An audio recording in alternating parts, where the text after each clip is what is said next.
내 삶이 굉장히 빈곤해진 거예요. 경외의 마음을 잃어버릴 때 인간의 삶의 자리는 시장바닥이 되어버리고 맙니다.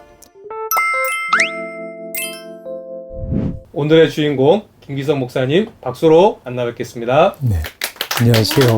안녕하세요. 네.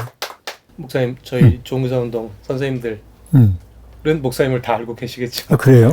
그래도 네. 자기소개를 좀 간단히 부탁드립니다. 네, 참 어려운 시대의 교사로 직무를 수행하는 여러분을 진심으로 존경합니다.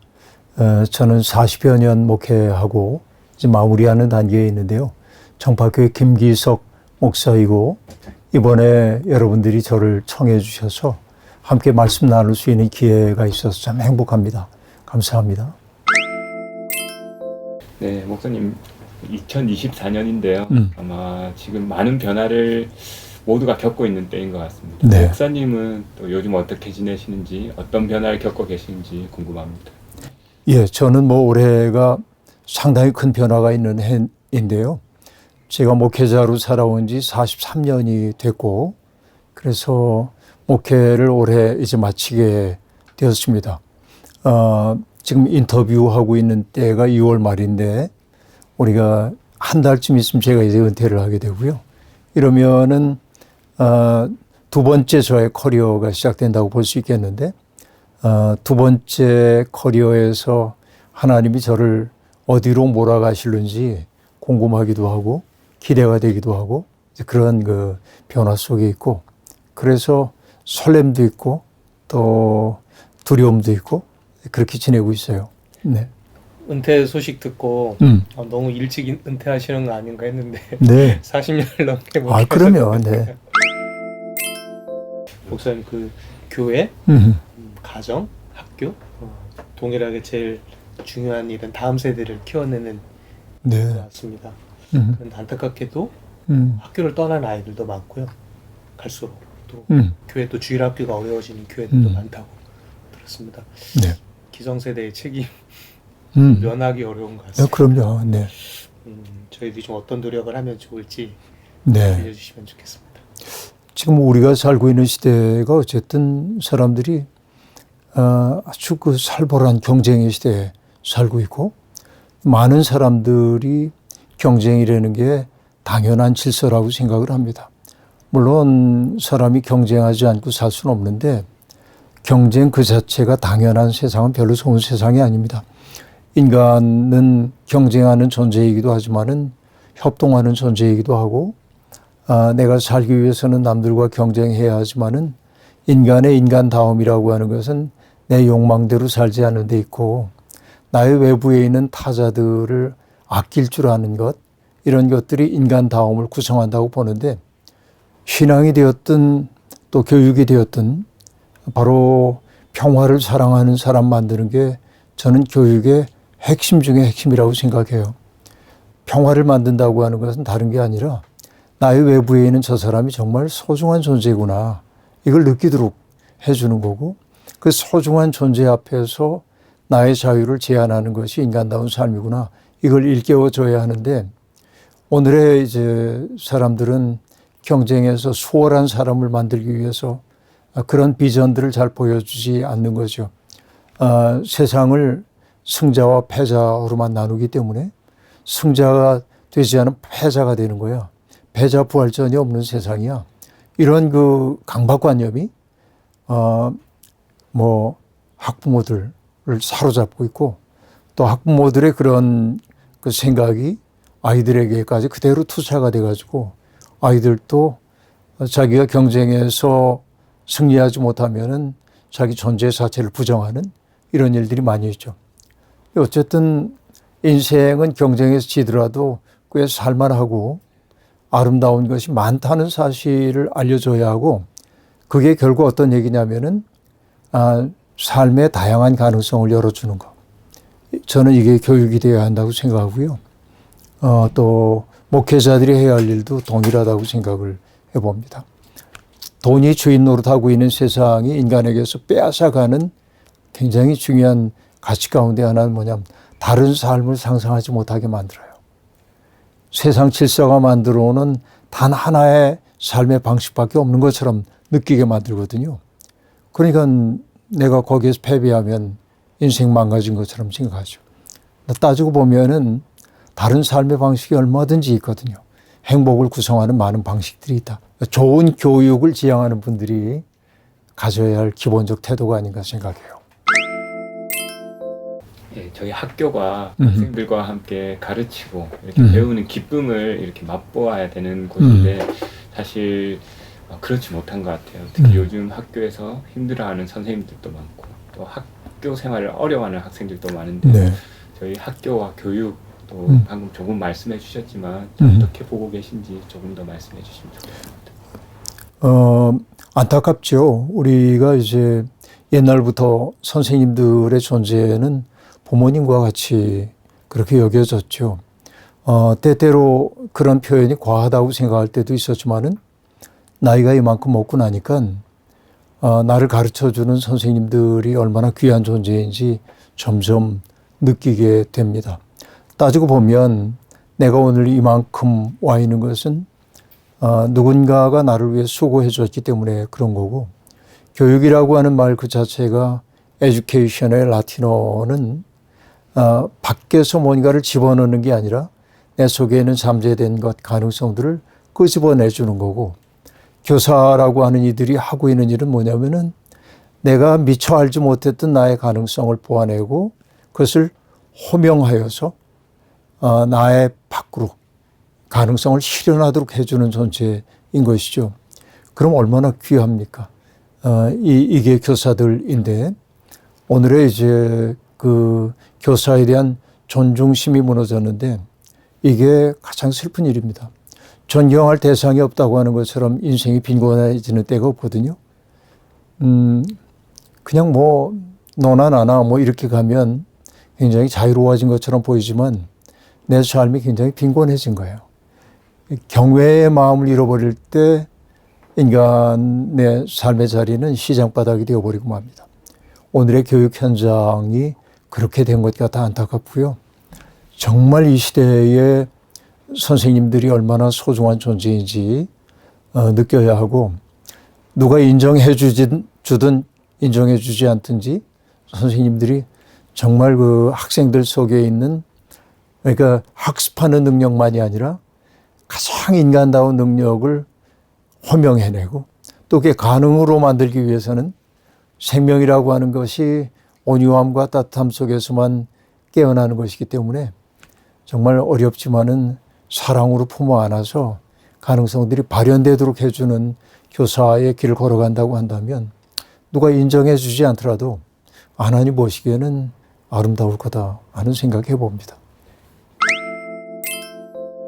목사님, 제가 그 목사님께 대회 때 꼭 오셔서 말씀 나눠주시기를 간청하는 메일을 네. 보내드렸는데 대회 주강사로 어떤 마음으로 수락하셨는지, 네. 또 제일 선생님들이 궁금해하시는 건 이번 대회 때 목사님께서 어떤 말씀과 어떤 방향성의 말씀을 해주실지 굉장히 궁금해하시거든요. 조금만 이렇게 좀 뭐 아직은 수 있으실까요? 아직은 뭐 어떤 얘기해야겠다는 뚜렷한 건 없는데, 저는 이제 우리가 믿는 하나님 어떤 분인지, 우리가 믿는 예수님이 어떤 분인지, 여기에 대한 오해가 오늘의 한국 교회를 만들어냈다, 그 생각이 있어요. 그래서 그 하나님이 어떤 분인지, 예수님이 어떤 분인지, 성령님이 어떤 분인지, 여기에 대한 이해가 바로 서면 우리가 가야 할 지점이 어딘지를 알게 된다고 생각해요. 그러니까 어떤 그 메시지의 방향성, 뭐 어떤 구체적인 일을 할까보다도 점검하는 시간. 나는 과연 성서가 우리에게 증언하고 있는 하나님에 대한 바른 이해를 갖고 있는가? 하나님이 정말 기뻐하는 마음은 뭘까? 또 예수 그리스도는 어떤 존재였는가? 오늘 우리가 예수를 믿는다고 얘기하면서도 실은 예수가 가장 미워했던 일을 예수 믿음으로 생각하고 있는 것은 아닌가? 예수님은 나를 따르라고 하셨는데 예수를 따라가는 그 십자가 길은 어려우니까 예수님을 경배의 대상으로 대상화하고 당신을 난 높입니다. 그러면서 예수적 삶은 소홀히 하는 이런 삶을 살고 있는 것은 아닌가? 그렇다고 한다면은 믿는다고 하는 우리의 고백이 얼마나 허무한 것인가 그 생각이 들어서 저는 뭐 교사들은 열심히 공부하는 분들이기 때문에 근본을 바로 세우자. 어떤 하나님을 난 믿는 거야? 어떤 예수님을 믿고 있는 거야? 이 근본적인 문제를 함께 다루고 싶어요. 아직 구체적으로 알지 못하겠지만 그런 얘기를 하게 될 것 같아요.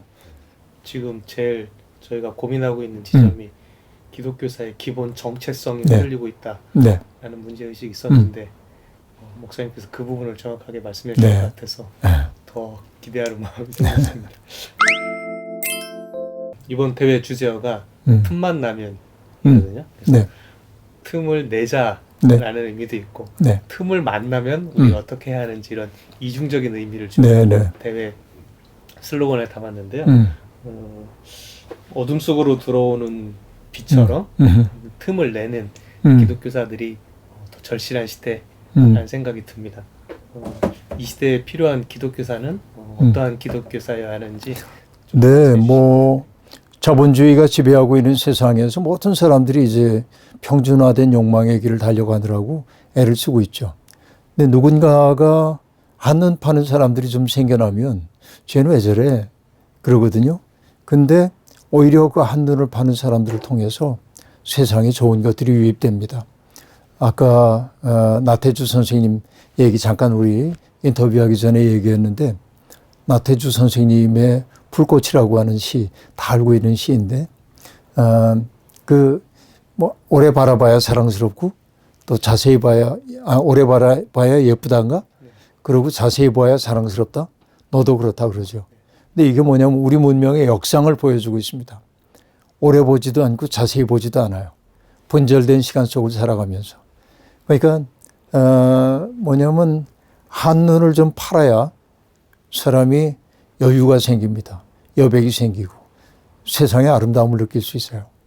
그러니까 틈을 낸다고 하는 건 뭐냐면은 세상이 우리를 몰아가고 있는 그 방향에 숨가쁘게 달리다가 잠시 멈춰서서 이게 뭐지? 하고 해찰할 수 있는 능력이 우리에게 생기는 것 같아요.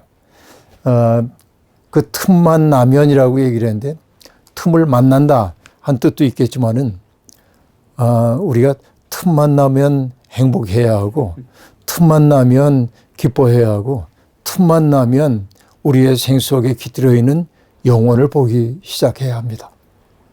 저는 그럴 수 있는 마음들이 생겨나길 바랍니다.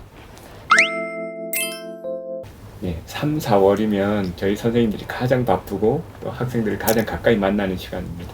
또 가장 수고하고 계신 시간이기도 한데요. 우리 현장에 계신 선생님들 응원의 말씀 한번 해주시면 좋겠습니다. 예, 뭐 너무 힘들다 그러면 정말 힘들어요. 근데 뭐 이게 내 일이지. 와라, 내가 다 감당하겠다.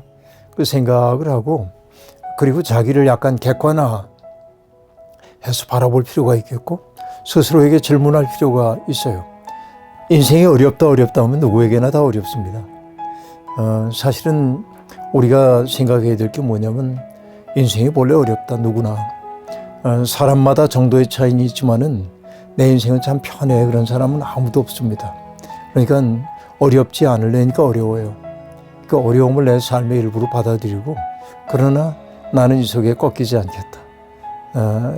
이런 마음이 정말로 필요하다고 생각을 하고요. great이라는 단어가 있죠. 영어 단어에서 투지라고도 번역이 될 수 있는데 제가 이제 살아오는 동안에 받았던 상들이 몇 가지가 있는데 제가 가장 제 인생에서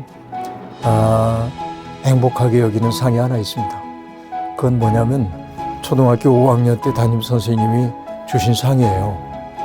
그 선생님은 뭐 공부 잘하는 상 이런 거 말고 그건 학교가 그냥 주는 거고 선생님이 자기 반 학생들 저 때는 80명이었습니다. 한 반에. 그 80명에게 붓글씨로 상장을 다 써서 80명에게 줬어요. 네. 저한테 주신 상이 뭐냐면 감투상이었습니다. 투쟁하는 마음이 되는 거죠. 꺾이지 않은 마음이 되는 거죠.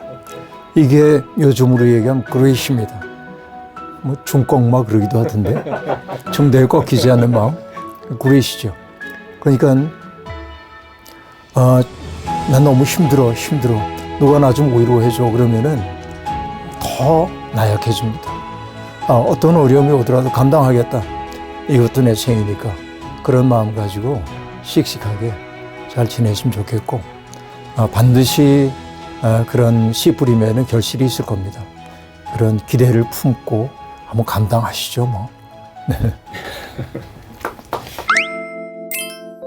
네, 오늘 목사님 만나뵀는데요. 저희가 대회 기획하면서 고민했었던 기독교사로서의 정체성 자체가 흔들리고 있다라는 문제의식에 대해서 목사님께서 들려주실 작은 힌트들 들었을 때 하나님께서 준비해 주신 말씀이 있구나 하는 마음이 들었고요.